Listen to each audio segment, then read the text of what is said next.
Major Sinha হত্যায় ৮ আসামির সাজা বহাল, রায় দ্রুত কার্যকরের দাবি স্বজনদের।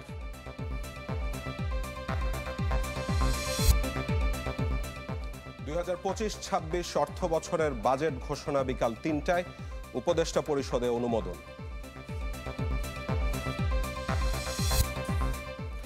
এবং টানা বৃষ্টি, পাহাড়ি ঢলে বেড়েছে নদ নদীর পানি, প্লাবিত নিম্নাঞ্চল, হবিগঞ্জে বাঁধে ভাঙন।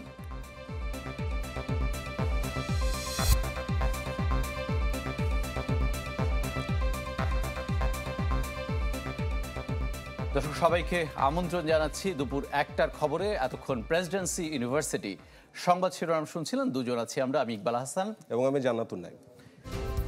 আরএফএল কিচেন সিঙ্ক, স্বাস্থ্যকর কিচেনের চিরস্থায়ী সমাধান। হাইকোর্টেও ফাঁসির রায় আটকাতে পারেননি মেজর সিনহা হত্যা মামলার ২ আসামি ওসি প্রদীপ ও লিয়াকত। বিচারপতি মোস্তাফিজুর রহমানের হাইকোর্ট বেঞ্চ সিনহা হত্যায় নিম্ন আদালতের পুরো রায় বহাল রাখেন, যাতে সন্তুষ্ট মেজর সিনহার পরিবার। তবে দ্রুত কার্যকরের দাবিও তুললেন তারা।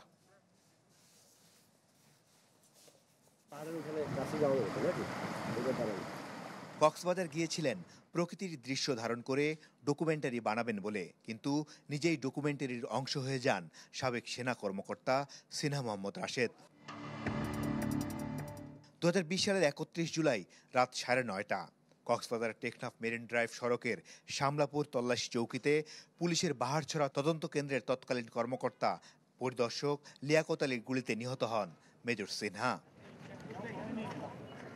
সিনহা হত্যার বিচারের দাবিতে উত্তাল হয়ে ওঠে পুরো দেশ।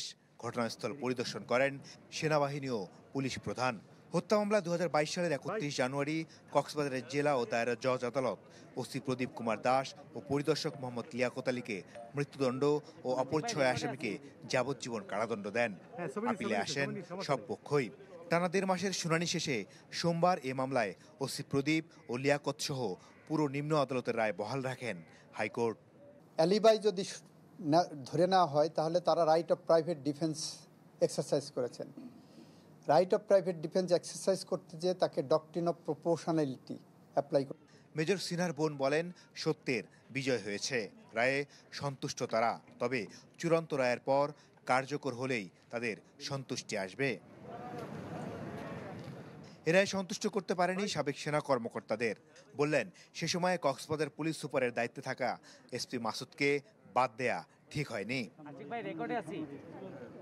তবে অ্যাটর্নি জেনারেল বললেন, বিচারের এই স্টেজে এসে এটি রাষ্ট্রপক্ষ করতে চান না। সেই সাথে মেজর সিনহা হত্যা মামলায় যদি আপিল করা হয়, সেটিও দ্রুত শুনানির উদ্যোগ নেবে রাষ্ট্রপক্ষ। হাইকোর্টে রায়ের বিরুদ্ধে আপিলের সুযোগ পাবে আসামিপক্ষ। এরপর রিভিউ ও রাষ্ট্রপতির মার্জনার অংশ শেষ হলেই ফাঁসি কার্যকরে আর কোনো বাধা থাকবে না। মাসুদুর রহমান, চ্যানেল 24, ঢাকা। দর্শক, এবারে ২০২৫-২৬ অর্থ বছরের বাজেট নিয়ে আমাদের বিশেষ আয়োজন।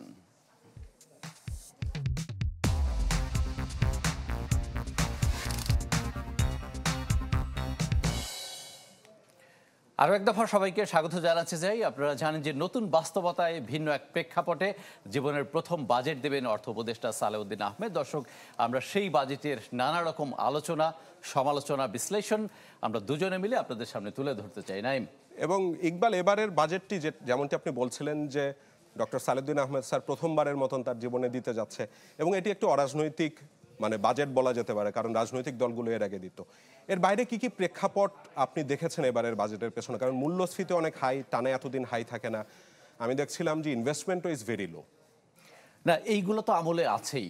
তবে আপনি দেখবেন যে যেহেতু একটা প্রেক্ষাপটে এই সরকার ক্ষমতা নিয়েছে, সুতরাং যেই প্রেক্ষাপটটা একটা বৈষম্যহীন সমাজ প্রতিষ্ঠা, সুশাসন প্রতিষ্ঠা, একটা কল্যাণমুখী রাষ্ট্র প্রতিষ্ঠা, বারবার কিন্তু অর্থ উপদেষ্টা সেই কথাটাই বলার চেষ্টা করেছেন যে একটা কল্যাণমুখী রাষ্ট্র বিনির্মাণের একটা পদচিহ্ন তিনি তার বাজেটে রেখে যাবেন।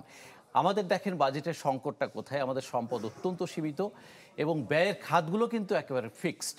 অর্থাৎ কিছু কিছু খাতে আমাকে ওই ব্যয়টা রাখতেই হবে, কোনো কোনো ক্ষেত্রে বাড়াতেও হবে।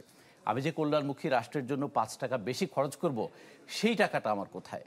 অন্যদিকে আমি যে বাড়তি আয় করব, আমার ইকোসিস্টেম তো গেল 1 বছর ধরে সেরকম পজিটিভ কোনো ইঙ্গিত দিচ্ছে না। আমার ইকোনমি স্লো ডাউন হয়ে গেছে, সংস্কার আমরা করছি বটে কিন্তু তার রেজাল্ট হয়তো অনেক সময় লাগবে। আমার ব্যবসা বাণিজ্য বা উদ্যোক্তারা নানা রকম সংকটে ভুগছেন, বিভিন্ন অভিযোগ নিয়ে তারা আসছেন। রেভিনিউ আর্নিংটা না হলে তো আমি ওই আয়টা বাড়াতে পারছি না। আমি যতক্ষণ আয় বাড়াতে পারবো, আমি কল্যাণমুখী রাষ্ট্রের জন্য 5 টাকা বাড়তি ব্যয় কোথা থেকে পাবো? সো এইটা কিন্তু একটা বড় সংকট অর্থ উপদেষ্টার জন্য। আমাদের খুবই প্রত্যাশা ছিল যে জীবনের প্রথম বাজেট তিনি এমনভাবে স্মরণীয় করে রাখবেন, আমরা যেন 20 বছর পরেও বলতে পারি যে ডক্টর সালেউদ্দিন আহমেদ একটা বাজেট দিয়েছিলেন, this was the best budget. কিন্তু এমন এটা কোনো তিনি নির্দেশন কি আদৌ পেয়েছেন? করতে পারবেন কিনা সেটাই এখন সবচেয়ে নিশ্চয়ই উপদেষ্টার আকাঙ্ক্ষা আছে এবারে তো সেরকম। ইকবাল দেখলাম বাজেটও গেল বছরের চেয়ে কমেছে, মানে আমি তো মনে করতে পারি না শেষ কবে এক বাজেটের চেয়ে পরবর্তী বাজেট আমাদের কমে কিন্তু যায়। একটা হিসাব থাকে যে আমরা প্রতি বছর আমাদের যে গ্রোথ টার্গেট এবং ইনফ্লেশন অ্যাডজাস্টমেন্ট এটা যোগ বিয়োগ করে 12 থেকে 15% পর্যন্ত বাজেট বাড়িয়েছি প্রতি বছরই আয়তন। এক্স্যাক্টলি। পরবর্তীতে সেটা রিভাইজ হয়েছে, সেটা তো আলাদা হিসাব, কিন্তু বাজেট বাড়ানোর প্রবণতাই আমাদের দেশে মোটামুটি, কারণ আমরা সরকারি ব্যয় কিন্তু খুবই কম করি। সব মিলে আমাদের জিডিপির 15%, কিন্তু আমাদের যে ইকোনমিক ডিমান্ড, আমাদের কিন্তু অন্তত জিডিপির 20% হারে বাজেট নেওয়ার দরকার আছে, সেটা আমরা নিতে পারি না কারণ আমাদের আয়টা কম। আপনার কাছে ইকবাল আর কি কি তথ্য আছে? নিশ্চয়ই, মানে এবারে আমি বাজেট আপনাকেও দেখাতে চাই তথ্যের ভিত্তিতে আমরা যদি আলোচনাটা করতে চাই। দেখেন যে এবার 7,90,000 কোটি টাকার একটা বাজেট মোটামুটি ভাবে প্রস্তুত, এবং 7,000 কোটি টাকা কমেছে। 7,97,000 কোটি টাকা আবুল হাসান মাহমুদ আলী সবশেষ বাজেটটা দিয়ে গেছেন, তিনিও জীবনের প্রথম বাজেটটাই দিয়েছিলেন সে সময়। এবং দেখেন বাজেট জিডিপি 13.5% নেমে এসছে। আমরা কিন্তু একটা সময় 15% পর্যন্ত নিয়ে গিয়েছিলাম। আবুল মাল আব্দুল মুহিতের কথা আপনার নিশ্চয়ই মনে আছে যে 1,13,000 কোটি টাকা দিয়ে তিনি শুরু করেছিলেন, সেটা কিন্তু ধারাবাহিকভাবে তিনি ওই 15, 14, 16% হারে বাড়িয়েছিলেন।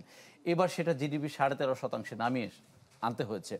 অর্থাৎ আমার সীমিত সম্পদ, আমার ব্যয়ের খাত প্রচুর, চাহিদা প্রচুর, কিন্তু আয় না বাড়ার কারণে আমাকে কিন্তু এই জায়গাটায় স্থবির থাকতে হয়েছে। সুতরাং এই পরিমাণ অর্থ দিয়ে আমি বাজেটে কি কল্যাণ রাষ্ট্র প্রতিষ্ঠা করব, বৈষম্যহীন সমাজ কিভাবে প্রতিষ্ঠা করব, এটা কিন্তু একটা বড় প্রশ্ন। আমরা আরেকটা তথ্য দেখছি যে রাজস্ব আয় লক্ষ্যমাত্রা কিন্তু 5,64,000 কোটি টাকা। আপনি দেখেন আমাদের এটাও কি কমানো হয়েছে আগে? না, এটা বাড়ানো হয়েছে, কিন্তু হিস্ট্রিটা আমরা একটু বলতে চাই যে আমাদের বাংলাদেশের ইতিহাসে সর্বোচ্চ রাজস্ব আদায় হয়েছিল 3,75,000 কোটি টাকা 2020-21 অর্থ বছরে। কোভিড ইয়ারটাতে, রাইট, এর চেয়ে বেশি কিন্তু এখনো পর্যন্ত বাড়েনি। এবার যদি আমরা 4 লাখও করতে পারি সেটাও কিন্তু একটা বড় অর্জন, কিন্তু 4 থেকে আমি যখন 5,64-তে নিয়ে যেতে চাবো, এটা বাংলাদেশের প্রেক্ষিতে কিন্তু খুব কঠিন একটা বাস্তবতা। আপনি জানেন যে সিপিডি সম্প্রতি একটা গবেষণা করে দেখিয়েছে যে 1,05,000 কোটি টাকার মতো একটা ঘাটতি বছর থাকতে পারে। সুতরাং এই ঘাটতিটা রেখে আমি তারপরে কত % গ্রোথ হলে আমার 5,64-তে যাবে, এটা কিন্তু বাংলাদেশের ইতিহাসে কখনো হয়নি। নাই ঘাটতি কতটুকু দেখছে এবার? ঘাটতি বাজেট সেটা 2.25 লাখ কোটি টাকা। তবে আমার একটা প্রশ্ন আপনার কাছে থাকবে নাইম, যে আপনি দীর্ঘদিন ধরেই বাজেট আসলেই দাম বাড়ে কমে এরকম রিপোর্টগুলো করে আসছেন, একটা পারসেপশন কিন্তু আছে যে বাজেট আসলে বুঝি দাম বাড়বে। উপদেষ্টাকে সরাসরি আমি তার ইন্টারভিউতে এই প্রশ্নটা করেছিলাম যে স্যার আপনি এই পারসেপশনটা ভাঙতে পারবেন কিনা, আপনার কি মনে হয়? ইকবাল দেখেন, ওই যে আপনি যেমনটি বলছিলেন যে আমার তো কিছু ঘাটতি থেকে যাচ্ছে, আমাকে কিছু রাজস্ব আদায় করতে হবে। তো রাজস্ব আদায় করার জন্য সবচেয়ে সরকারের জন্য সহজ পদ্ধতি হয়ে যায় পরোক্ষ কর আদায়, যেটা আপনি জানেন ভ্যাট থেকে নিবে, ট্যাক্স থেকে নিবে। কারণ আমি তো প্রত্যক্ষ করের আওতায় যারা বড় বড় ব্যবসায়ী আছে, যারা বড় বড় ট্যাক্স দেওয়ার সক্ষমতা আছে, তাদেরকে আমি কখনোই ধরতে পারছি না। তো সেই কারণে আমরা দেখি যে বেশিরভাগ সময় ভ্যাট বাড়ানো হচ্ছে, বিভিন্ন ক্ষেত্রে কর বাড়ছে। এবারও কিন্তু আমরা দেখছিলাম যে সেটি আসলে করা হচ্ছে। তবে কিছু কিছু ক্ষেত্রে আমরা দেখে নিয়েছিলাম, যেমন কিছু মোবাইল সেবা দানকারী প্রতিষ্ঠান, তাদের ক্ষেত্রে কিছু করের হার কমানো হয়েছে আমি দেখছিলাম। এর বাইরে আমি দেখছি যে এবার কিন্তু ট্যাক্স ফ্রি যেই জোন, মানে আমি এর আগে যেটি ছিল যে 3.5 লাখ কোটি টাকা, 3.5 লাখ করমুক্ত আয়ের সীমা, করমুক্ত আয়ের সীমা, সেটি কিন্তু এবার কিছুটা বাড়ছে। না, এবার এখানে একটু কারেকশন আছে, পরবর্তী 2 বছরের জন্য, এবারের জন্য সেটা প্রযোজ্য হবে না। মানে পরের 2 বছরই হবে। উপদেষ্টা এখানে একটু চালাকি করার চেষ্টা করেছেন, এবার তিনি এই সাশ্রয়টা দিবেন না।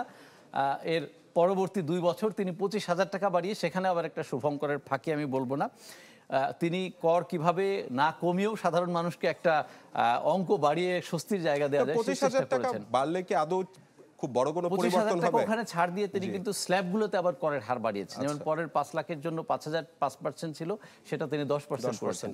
পরেরটা 10 যেটা ছিল সেটা 15 করেছেন। অর্থাৎ যে একবার জালের মধ্যে আটকা পড়ে গেছে তার কিন্তু আর রেহাই নেই।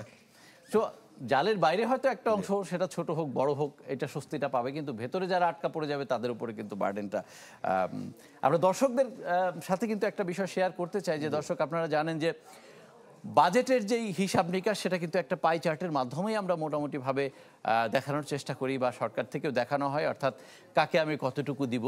সেই ভাগ বাটোয়ারার ক্ষেত্রে কিন্তু এবারও যে খুব বেশি মুন্সিয়ানার ছাপ অর্থ উপদেষ্টা দেখাতে পারবেন সেটা কিন্তু আমরা এবার সেই আশ্বস্ত করতে পারছি না দর্শক আপনাদেরকে। আমাদেরকে কিন্তু অপেক্ষা করতে হবে বাজেট বক্তৃতা 3টা পর্যন্ত। দর্শক, বাজেটের বিশেষ আয়োজন দেখছেন চ্যানেল 24-এর। আমরা দুজন আছি, ইকবাল আহসান এবং জান্নাতুন নাইম। তিনিও অর্থনীতি বিষয়ে দীর্ঘদিন সাংবাদিকতা করেছেন, এখনো করেন। নাইম, আপনার কাছে আরেকটা জানবার বিষয় আমার, সাধারণ মানুষের কাছে আমরা যখন যাই, বাজেট ঘিরে সাধারণ মানুষের এই নেতিবাচক ধারণাটা হওয়ার কারণটা কি? আসলে আমরা দেখেছি জিনিসপত্রের দাম বাড়ে, কোনো কোনো ক্ষেত্রে তো কমানো হয়। কমানোর জায়গাগুলো কি বাস্তবায়নের ক্ষেত্রে কোনো দুর্বলতা থাকে কি? ইকবাল, আপনি নিজেও তো বাজার করতে যান, মানে আপনার কখনো খেয়াল আছে যে কোনো একটা জিনিসের দাম বাড়ার পরে বাংলাদেশে কখনো কমেছে? মানে আমি তো মনে করতে পারি না। তো এবারও যেমন আমি দেখলাম যে এবার আইসক্রিমে কর কমানো হচ্ছে। তা কয়েকদিন আগে আমি আইসক্রিম কিনতে যে দেখলাম যে তার দাম বেড়ে গিয়েছে। তো এবার যখন করটা কমানো হচ্ছে, আমার তো মনে হয় না বাজারে যে তার কোনো প্রকারের ইম্প্যাক্ট পড়বে। যেটি বলছেন যে সাধারণ মানুষের নেতিবাচক ধারণা, তার একটা বড় কারণ তো আমার কাছে মনে হয় আপনি যখন বাজেট দিচ্ছেন 100, 150, 200 পেজের একটা বাজেট, মানুষ তো তার কিছুই বুঝে না। এবং আমি যেটা দেখেছি যে অন্যান্য দেশের সাথে বাংলাদেশের পার্থক্যটা এই জায়গাতেই যে খুব সহজ করে যে কঠিন কথা বোঝানো যায় তার দিকে সম্ভবত কখনোই কোনো সরকার ভ্রুক্ষেপ করে না। তা আপনি যেহেতু এবার অর্থ উপদেষ্টার সাক্ষাৎকার নিয়েছেন, তো তিনি কি সেদিকে যাচ্ছেন বলে আপনার কাছে মনে হচ্ছে? তিনি আমাকে স্পষ্ট একটা কথা বলেছেন যে দেখেন, বাজেট বক্তৃতা অনেক বড় হয়, আমরা দেখে আসছি, কিন্তু আমার যেহেতু এবার কাউকে স্তুতি করে বাড়তি কথা বলার কোনো দায়বদ্ধতা নেই, সুতরাং আমার বাজেটের বক্তৃতা হবে কংক্রিট এবং মোটামুটি আধা ঘন্টার বেশি সেটা হবে না। বাজেটের যদি আমরা আর কিছু তথ্য জেনে আসি সেখান থেকে, মানে আমি তো ঘাটতি বাজেটের না, আপনি ব্যয় ব্যবস্থাপনার কথাটা এখানে খুবই গুরুত্বপূর্ণ জায়গা। দেখেন, আমরা প্রতি বছরই উন্নয়ন এবং অনুন্নয়ন ব্যয়ের যে ভাগটা করি, 1/3 আমার মোটামুটি উন্নয়ন ব্যয় যায় এবং 2/3 আমার অনুন্নয়ন ব্যয় চলে যায়। এবার দেখেন, আমরা বাজেটের আয়তন কমিয়েছি, আমার এডিপির আকারও কমিয়েছি, সেইটা কিন্তু উন্নয়ন ব্যয় কমেছে। তার মানে আমার 1/3 জায়গা কিন্তু আর নেই, উন্নয়ন ব্যয় কিন্তু আরো কমে আসছে। এখন আমার অনুন্নয়ন ব্যয়টা 66% থেকে কিন্তু 70%-এ চলে গেছে। কারণ আমি বেতন অনুন্নয়ন ব্যয়টা ফিক্স থাকে কেন প্রতি বছর? না, আমার তো বেতন ভাতা দিতেই হবে। আচ্ছা, শুধু ফিক্স থাকে না, এটা বাড়ে। আমার সুদের দায় দেখেন, বিদেশি ঋণের সুদ পরিশোধ নিয়ে আমরা কয়েকদিন আগেও একটা রিপোর্ট দিয়েছি, 3.5 বিলিয়ন কিন্তু আমার 10 মাসে চলে গেছে, যেটা আগের অর্থ বছরের পুরোটা সময় আমার $3.36 বিলিয়ন ছিল। অর্থাৎ বছর শেষে এটা তো $4.5 বিলিয়ন পর্যন্ত চলে যাবে। এই দায়গুলো তো আমার প্রতি বছর বাড়ছে। অনুন্নয়ন ব্যয় যে ফিক্সড এটা কিন্তু না, বেতন ভাতাটা আমার প্রতি বছর ইনক্রিমেন্ট হচ্ছে, নতুন নতুন কর্মী যুক্ত হচ্ছে, তাদের ভাতা বাড়ানোর বিষয়গুলো থাকছে। অর্থাৎ যেই গতিতে তাদের অংশটা বাড়ছে সেই গতিতে কিন্তু উন্নয়ন ব্যয় না বেড়ে এবার বরং কমেছে। তো এটা কিন্তু খুব ইন্ডিকেটিভ একটা পয়েন্ট। আপনি ঘাটতি বাজেটের কথা বলছিলেন, দেখেন 2.25 লাখ কোটি টাকার ঘাটতি বাজেট। আমাদের একটা খুব হিসাব নিকাশ আমরা কয়েক বছর ধরে মেলাচ্ছি যে পরিমাণ বাজেট ঘাটতি থাকে তার কাছাকাছি অঙ্কের এডিপি আমরা করি। এবার 2,30,000 কোটি টাকা এডিপি, 2,26,000 কোটি টাকা ঘাটতি। তার মানে আমার এডিপি বাস্তবায়ন তো পুরোটাই আমার ধারকর্য করে করতে হচ্ছে। আর অভ্যন্তরীণ ঋণের ক্ষেত্রে সরকার এবার কোন দিকে নজর দিচ্ছে? মানে ব্যাংক ব্যবস্থা থেকে 1 লাখ কোটি টাকার উপরে তারা ধার করবে, এরকম একটা ইঙ্গিত। সম্প্রতি আমি গভর্নরের একটা ইন্টারভিউ করেছি, তিনি সেখানে বলেছেন যে 1 লাখ কোটি টাকার মতো তাকে ধারের সংস্থান রাখতে হবে সরকারের জন্য।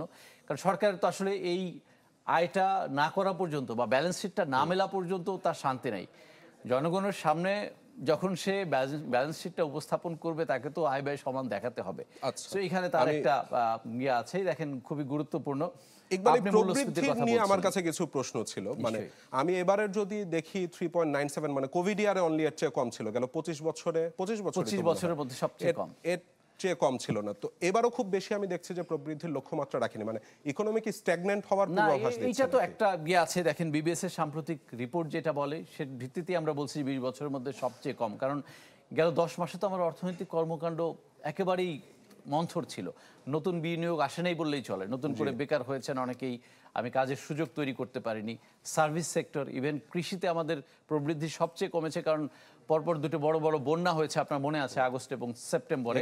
এবারও কিন্তু সম্ভাবনা রয়েছে বন্যা, রাইট। ওইটার কারণে কিন্তু আমার এই কৃষি প্রবৃদ্ধিটা কমেছে। সবকিছু মিলে কিন্তু এইরকম একটা বাস্তবতায় দাঁড়িয়ে অর্থনীতি এখন যে ভালোর দিকে শতভাগ সেটা কিন্তু বলা যাবে না, একরকম স্তিমিত অবস্থায় আছে। এই অবস্থা থেকে কিন্তু আমরা 5.5% প্রবৃদ্ধি যদি অর্জন করতে পারি, এটি কিন্তু অনেক গ্রেট একটা অ্যাচিভমেন্ট হবে সরকার। ইনফ্লেশন তো এখন কিছুটা নেমেছে, 10 এর নিচে নেমেছে, বাট 6.5% এটা কি ওভার অপটিমিস্টিক মনে হচ্ছে না? এইটা অপটিমিস্টিক যাই হোক, কিন্তু প্রাইস বেসটা কিন্তু অলরেডি বড় হয়ে গেছে। দেখেন 3 বছর ধরে আমার প্রতি বছর 6.5 করে বাড়তে বাড়তে একটা জিনিসের দাম কোথায় গিয়ে থাকে। এবার আমরা একটা ছোট ওখানে বিরতি নিয়ে আসি। নিশ্চয়ই দর্শক, একটা বিরতির সময় হচ্ছে আমাদের।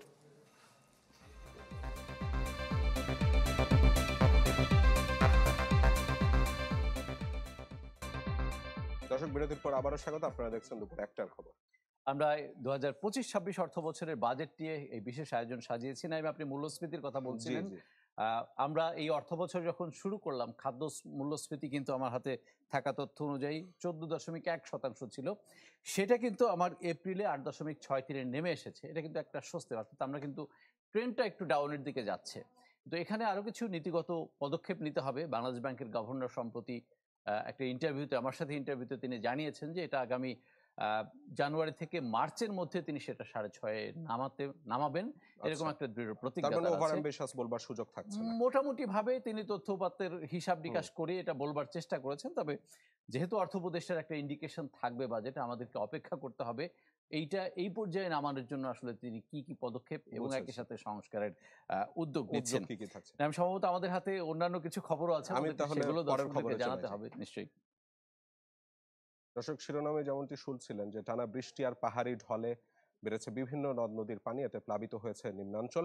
ব্রাহ্মণবাড়িয়ার কালিকাপুর, রহিমপুর সহ 19টি গ্রামের নিচু এলাকায় ঢুকেছে পানি, ডুবেছে বেশ কিছু বাড়িঘর ও সবজি ক্ষেত, ভেসে গেছে পুকুরের মাছ। দুর্গতদের জন্য 11টি আশ্রয় কেন্দ্র খোলার কথা জানিয়েছে প্রশাসন। হবিগঞ্জে বৃষ্টিতে খোয়াই নদের পানি বেড়ে বিভিন্ন পয়েন্টে দেখা দিয়েছে ভাঙন, এতে আতঙ্কে বাসিন্দারা। বৃষ্টি, পাহাড়ি ঢলে পানি বাড়ছে তিস্তা নদীরও, তলিয়ে গেছে বাদাম, ভুট্টা ক্ষেত সহ ফসলি জমি। বান্দরবনের সাঙ্গু ও মাতামুহুরী নদীর পানি বেড়ে ডুবে গেছে নিচু এলাকা।